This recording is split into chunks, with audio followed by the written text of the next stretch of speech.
Hello, everyone. I'm Abby Bauman, and we've got Meaghan Ziemba here with us, host of Mavens of Manufacturing. So, Meaghan, thanks so much for being here Yeah, today. thanks for having me. I'm super excited. Yeah, so something I wanted to ask you about is you created this podcast where you are highlighting women in manufacturing and their stories, and what really was the impetus to get you to start that?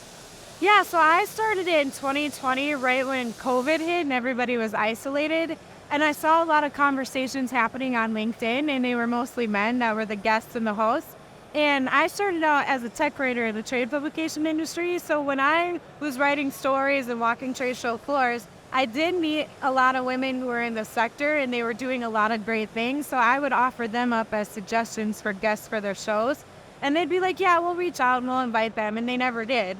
So I was like, well, screw it. I'm going to do this. And at the time, I was working for a chemical etching company. And when you work for a company, it's kind of linear and you can't really take a lot of risks or do a variety of things in terms of like your creativity. So I really wanted to keep my creative flow going, and I wanted to meet new people and network and branch out. So I thought starting Mavens of Manufacturing would be a good way to not only like reach out and network with people, but also highlight the amazing women that are doing great things in engineering and manufacturing and setting the new standards for what our industry is.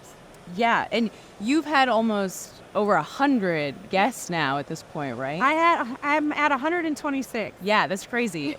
Has it been difficult to get women in this industry to kind of tell their stories? Actually, you know, it's funny because when I made the announcement back in December of 2020, I actually booked out shows until April of the following year. So women want to share their stories. There are some women who are afraid of the live aspect of it. So a lot of my episodes are happening live in real time on the spot. And some people are just more comfortable with scripted conversations. So yeah, some women are shy, but it takes a little convincing to just have them come on live and share their stories. I think what people like about Mavens is that I'm not putting too much pressure on people to be nothing but themselves. Like, I want you to come onto the show, be as authentic as you can be. And if you stumble over your words, it's not a big deal. We're all human. So I try to bring comedy in it and make it fun and exciting for them. So right before they do the show, I do a pre-briefing that helps kind of calm their nerves a little bit. And we have a conversation about what they like, what they're passionate about. And then they really just direct what they want the show to be about. So if there's a specific topic that they're really passionate about, that's what we focus on. So it makes them more comfortable to open up and just be themselves. Yeah, and something that I think is so cool about your podcast is you're highlighting all different roles that exist in manufacturing. You've got welding artists, you've got manufacturing engineers. What are some of the coolest roles that you have interviewed of women in manufacturing? Yeah, so as you mentioned, I had some welding artists. So Barbie the welder came on. Also Ray Ripple, who's here at FabTech. She's in the Lincoln booth. I've had her on. I had some students come on. My favorite guests, though, were actually Rosie the Riveters. So my branding is paying homage to Rosie the Riveter because back in the 40s when World War II was happening, women represented around 40% of manufacturing because they had to go in and help while all the men went off to fight the war. So I really wanted to pay homage to the women who actually opened up the door for us to come into this field and take on all of the stuff that we can now do. So wanted to do that, and I was able to connect with the Rosie the Riveter organization, and the youngest of the Rosies is actually in their 90s, like 93, 94. Oh. So I had two of them come on and share their stories. There's some that are 100 years old, but I wanted to get a hold of that information before it wasn't available anymore. Yeah. And they're just so like sweet and proud of what they started, and they get really excited to see women just take on new challenges and get outside of their comfort zone and go into things like we normally wouldn't go into. So they were like my favorite guests. But I've also had people in additive manufacturing. I've had a lot of mechanical engineers. I've had a lot of chemical engineers. So again, it's just a variety of different positions to help showcase to younger generations that, hey, you might not know what this sector is, but there's a lot you can do. You can be great at math and science. You can be more artistic. You can be creative. Whatever you're into, we got it. So you should come and join our sector. Yeah, that's awesome. So you have interviewed over 100 women in this sector, and you and I had talked previously. What are some common themes that you hear about women who work in this industry? Yeah, so a lot of them have mentioned that they fell into the sector by accident. They weren't really purposeful in pursuing something engineering or manufacturing career-wise. So one of the things that I'm trying to do is, okay, how can we make it more purposeful for younger girls to want to join this sector? Another theme is imposter syndrome. So when women start moving up in an organization, they start to question, especially if they're the only women in that community, they start to question if they really have the skill set to be the best person for that job. So I'm trying to help women get over that as well too. Like, we all have a reason why we're here. The other thing is being more supportive of one another. So traditionally, back in the day when I first started out, because there were so few women in the sector, we felt like we had to compete with each other. Right. And we felt like we had to change some of our feminine characteristics and be more masculine. We don't have to do that. So I'm seeing a lot more women coming together as tribes and supporting one another. We don't really view each other as competition. Yes, we want each other to win. Yes, sometimes we want each other to win over ourselves, but we're pulling together. We're networking, we're finding potential leads for each of our positions, we're learning from one another. So seeing that support as a common theme has really been refreshing, because now we're seeing a lot of women moving up the ladder. We're also seeing a lot of themes around work culture. What can we do in our own work communities to help attract more women into the industry? Once they get into it, how can we make them more comfortable? How can we support their career trajectory? So there's that broken run theory where if a woman doesn't meet a promotion within a certain amount of time, she's more apt not to get promoted or project further in her career. So how can we fix that broken run theory? How can we help them develop their leadership skills? How can we get more mentorships for them, especially female mentors? Because right now a lot of our mentors have been men. Not dogging on the men, we appreciate our men allies, but how can we get more women mentors to help these younger generations move up the ladder as they're working on their career? Right. Yeah, I love what you said about how women come into this industry by accident. Yeah. That's been my experience. Was that your experience? Yeah, so I didn't know anything about tech writing until I was like in my third year of college. So when I was going through high school, because I tested so well in English and non-math topics, I was always told, oh, you're going to be a great English teacher, or you're going to be a great college professor. And I'm like, I don't want to do any of that. So engineering and manufacturing were never brought to my attention.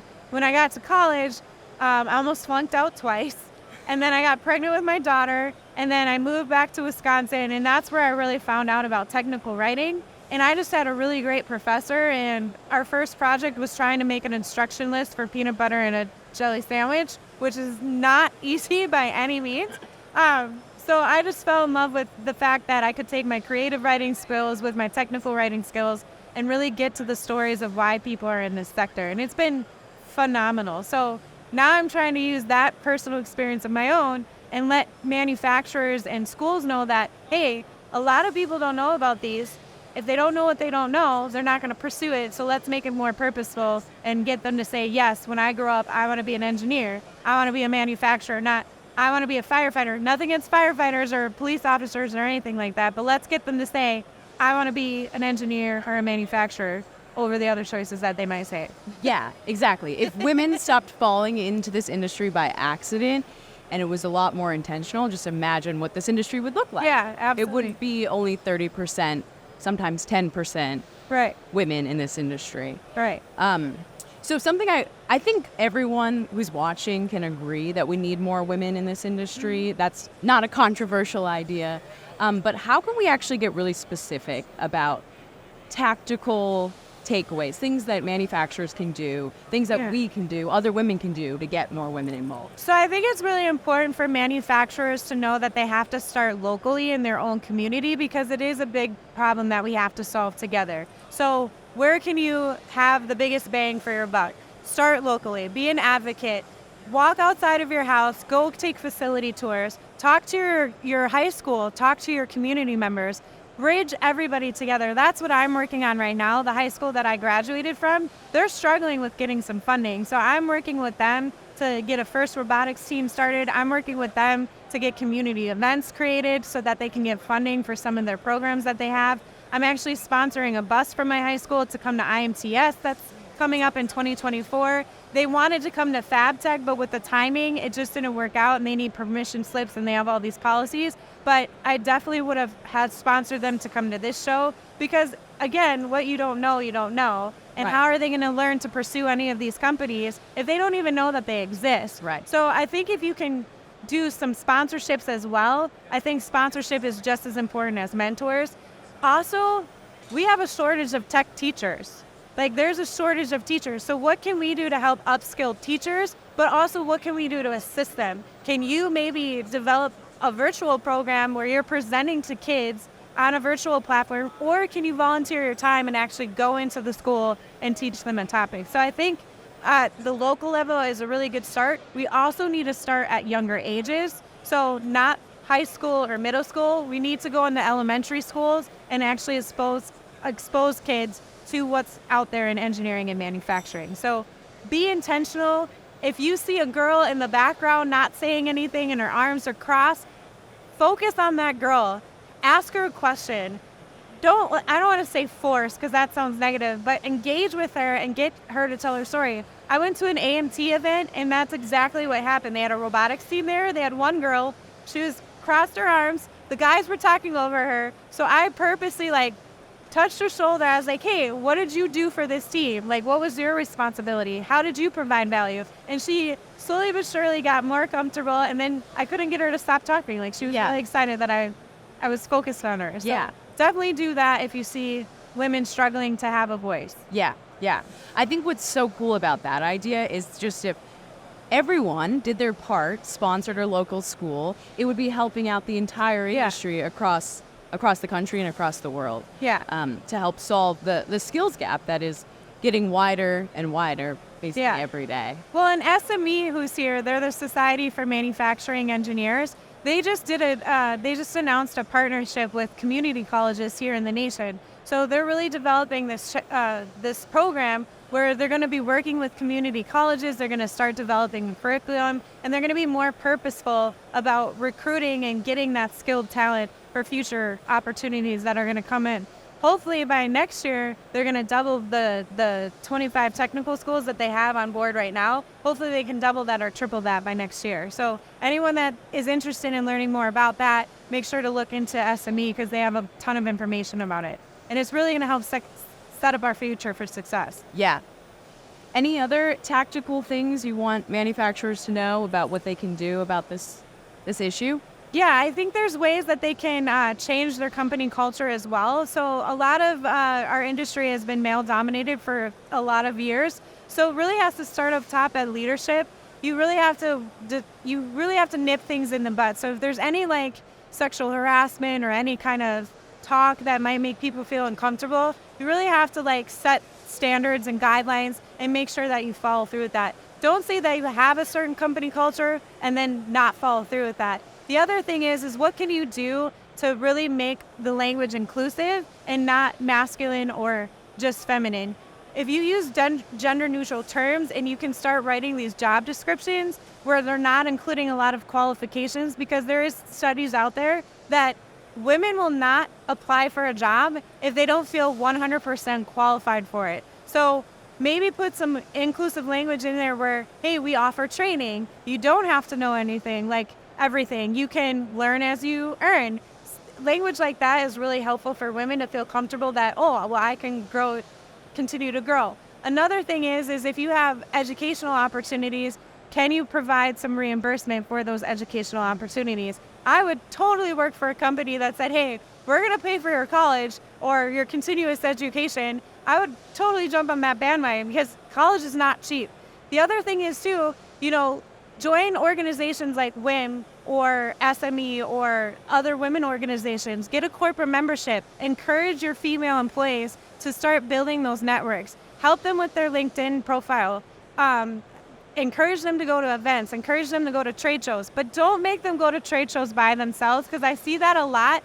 And if you're in a city that you're not familiar with, it can be really dangerous. So make sure that they're always partnered with somebody or grouped with somebody that they can have conversations with and not feel so alone and isolated.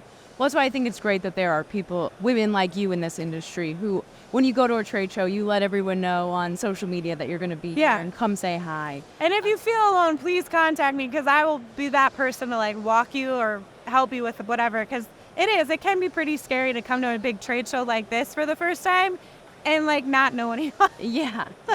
So let's connect with each other.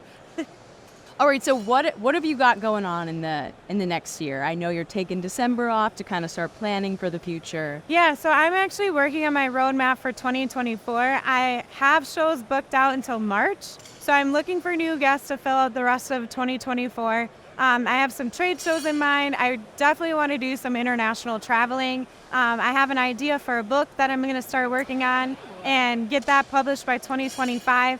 And then this year, though, to close out, in October, I'll be speaking at a Empowering Women in Industry event, and I also got nominated for an award there, so I'm going to attend that event and see if I won that award. If not, I'm just honored that I was on a list. But I'm also going to be updating my website. I'm going to be updating my podcast channel, so Mavens is going to have a new look, not a completely different look, just, kind of when you go in for a haircut, you always got to trim your hair, right? Yeah, so freshen it up. It's going to be like that. So I'm super excited about that. And then I'm planning on doing more travel to like on-site opportunities because I really want to get to know people and why they're in this industry. So I'm creating a new series called A Moment with Mavens. It's not just going to focus on women in the sector, but also guys who are our allies and really get to the root of why they are happy to be in this industry and what they're concerned about with some of these issues that are coming up, and also how they are advocates for getting more women and younger generations into the sector. So a lot going on. Yeah, it is. Any final words that you want people to get across before we wrap up? Yeah, I will challenge people to look within your own communities and see where the barriers are of people wanting to join this sector. I think that if you can put your foot forward and stop asking the question of what are we going to do about it and just be that answer and say I'm going to do something about it, I think that will help with the skills gap that we're facing right now. Also, I also challenge you to either sponsor or mentor a woman or anybody in underrepresented communities that we're not focusing on traditionally.